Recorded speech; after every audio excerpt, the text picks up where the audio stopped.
Welcome to the Criminal Imagination. This series is not a tale of logic and reason. It is a descent into shadows, secrets, and the crimes that refuse to die. We will uncover the forgotten roots of crime fiction, haunted mansions, unreliable confessions, spectral witnesses, and guilty minds fractured by mirrors and blood. And through this, we will explore how fear, guilt, madness, and supernatural shaped the genre we believed we understood. This is the archive of the repressed. Welcome to Gothic Evidence, Dark Inheritance, a world where justice limps behind secrets, where madness wears a velvet coat, and the blood on the floor tells stories older than law or even time.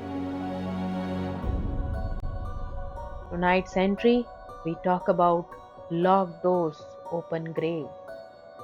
We begin with the unspoken truth of Gothic fiction.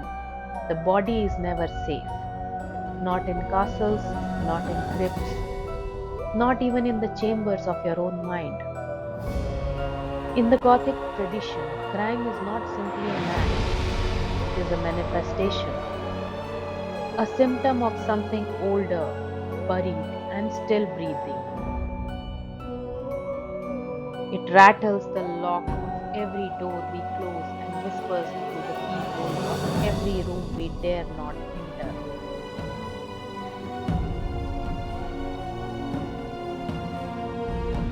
The, the Gothic crime story does not occur in public, in courts, or on bustling city streets.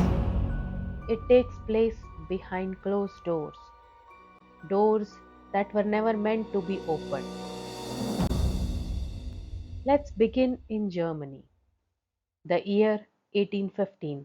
The book The Devil's Elixirs by E.T.A. Hoffmann. In this strange and labyrinthine novel, Hoffmann takes the Gothic formula and contaminates it with madness, mistaken identity, and an ever multiplying sense of enclosure. The protagonist, Medardus, a monk tormented by desire and driven by what may or may not be a demonic elixir, wanders through a world that folds in upon itself. Every city becomes a dungeon, every mirror reflects a different man. One might ask, is it crime when the self fractures so deeply that the murderer no longer knows his own name? Hoffman writes, I felt as though I were split in two beings, and one of them was watching the other with horror. Medardus commits acts of violence, but the horror of the novel is not just the crime, it is the loss of identity. And with it, the crumbling of spacious certainty. Doors lead to new doors, crypts open into cellars, and everywhere the reader is made to feel one thing, trapped. The elixir, the spectral doppelganger, the locked doors, these are not symbols, they are structures of guilt. Medardus is not only lost in the world, he is lost within himself. In the devil's elixirs, crime is not judged, it is endured. The monastery becomes a tomb, the journey becomes a circle, and the self becomes a locked chamber with no key. Now we cross the channel to England, to the year 1806, to Zofloya by Charlotte Dacre. Published under a male pseudonym and dismissed in its time as licentious, Zofloya is far more than a scandalous romance. It is, in fact, a Gothic crime narrative of extraordinary depth. Our protagonist, or perhaps antagonist, is beautiful, high-born, and deeply corrupted. Her name is Victoria. After her mother's elopement and her father's death, Victoria is abandoned in a Venetian villa that becomes a prison of both body and soul. There, she meets Zofloya, the mysterious servant who promises her power. And with every step deeper into sin, seduction, betrayal, and finally murder, Victoria becomes more enclosed. The walls around her tighten, the doors close, and Zofloya, who may or may not be Satan himself, whispers only one promise: all I require is you. In Zofloya, enclosure is not just physical, it is moral, sexual, racial, and political. Dacre constructs a claustrophobic world in which virtue cannot survive and freedom is a lie. We are told that the villa is large, but it never feels open. We are told Venice is a city of masks, but there is no real anonymity. Victoria's descent is not just into hell, it is into herself. The walls are her desires, the locks are her choices. And the most chilling revelation of all, she walks into this prison willingly. These stories, the devil's elixirs, Zofloya, they share a Gothic obsession: isolation. But not the romantic isolation of the wanderer or the melancholy poet. No, this is enforced solitude. It is the locked cell, the secret passage, the crypt beneath the chapel. Here, isolation becomes criminal, not just in its effects, but in its architecture. Let us consider the recurring Gothic spaces: the monastic chamber, the barred crypt, the secret corridor, the forbidden bedroom. These are not merely settings, they are evidence. They are the crime scenes of the unconscious. In both Hoffmann and Dacre, the protagonists are slowly imprisoned by their own desires, what Freud would later call the return of the repressed. But these authors did not need psychoanalysis to write madness. They simply needed a locked room and a character foolish enough to open the wrong door. And open it, they do. There is also a sinister doubling in both the narratives.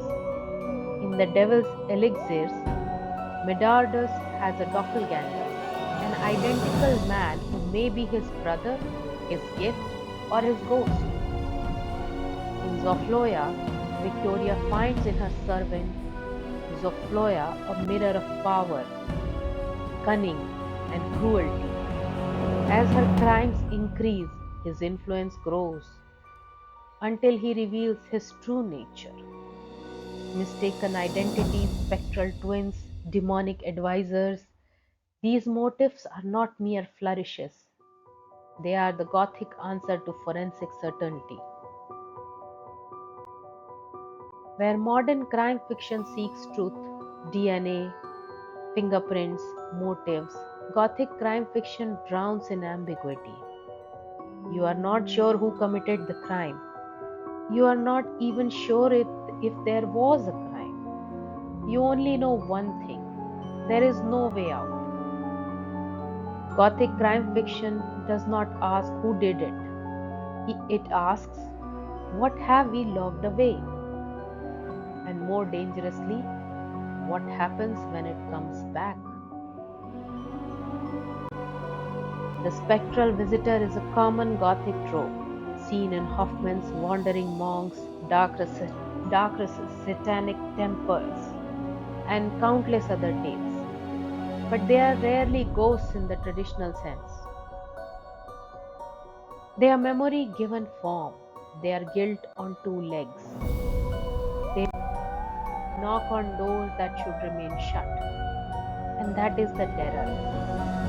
In Gothic crime fiction, the locked door does not keep the evil out, it keeps it in. the grave, it does not close the case, it opens it. The genre's moral is this: there is no closure. You may bury the body, you may sign the confession, you may repent, but the door will always creak open again. And someone or something will always be waiting on the other side. If we believe crime fiction is about justice, order, and restoration, then Gothic crime fiction is its haunted twin. It's not about solving the crime, it's about surviving it. It is not about restoring the world, it is about realizing the world was never whole to begin with. And it is in this locked room, in this collapsed crypt, this shuttered villa, this cursed elixir, that we understand what Gothic crime fiction offers us. Not answers, but atmosphere. Not solutions, but scars. Not justice, but truth. Truth in the shape of guilt. Truth in the form of madness. Truth in a mirror that never shows just one face. So I ask you this, not as a detective, but as a witness. What do you fear behind the locked door? And more importantly, what version of yourself might you find waiting on the other side? Some doors are not meant to be opened, but we open them anyway. Why do we do it? We'll find out eventually. Until next time, this has been The Criminal Imagination.